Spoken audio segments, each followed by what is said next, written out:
UW360 is proudly supported by Pacific Office Automation, Copy, Print, Workflow, and IT. Problem solved.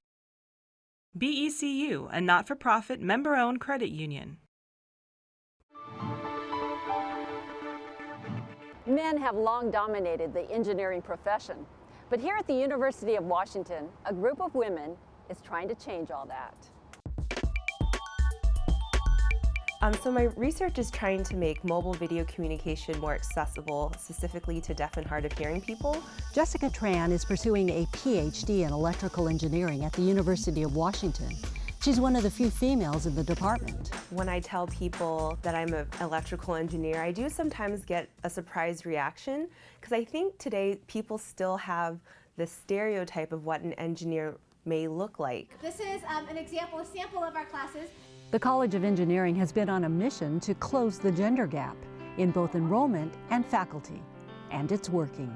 In engineering, college enrollments of women are around 19% female, and it's been flat for years. Our College of Engineering has 21% women faculty, and the national average is 14%. So we are 50% higher than the national average, and we're really proud of that.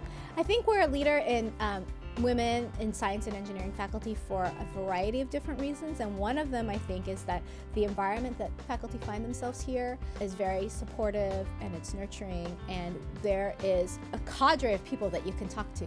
So why in our tech-savvy society are so few females seeking careers in engineering? Professor Eve Riskin thinks the reasons are still due to social pressures and misconceptions. I think very much it starts in middle school, where you see girls losing interest in math. Why they're doing that, it's not clear. Is it because society is telling girls that it's not cool to be good at math? I think many people have a misconception of what engineers do. They might think of Dilbert, but in reality, engineers work in teams of people, diverse teams of people. They travel, they communicate. We've covered a lot of topics.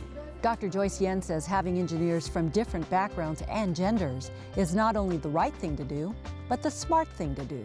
There's all kinds of research out there now that shows that diverse groups are more innovative. They find more creative and better solutions to problems. For example, if women had input on designing the very first airbag, it might not have failed. So the first generation of the airbag was designed by mostly men, and then when smaller women or children were put in front of the airbags, they were injured or killed. So that's a great reason why you would have liked to have had women on the team. To retain and increase the number of female faculty in engineering, the UW offers professional development workshops and mentoring opportunities. These are places where you get to figure out how to be your best professional self.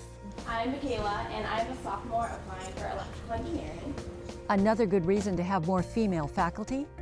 To inspire the next generation of female engineers. Professor Eve Riskin has really been a key influence for me to pursue my engineering degree, especially a PhD. Our new dean likes to joke that when we're 51% women faculty, we'll stop.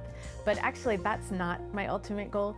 My ultimate goal would be when Joyce and I are out of business. When, it doesn't really matter what gender the new faculty are. It doesn't really matter what gender the students are. In the meantime, for female engineering students and faculty, there's no better place than the University of Washington.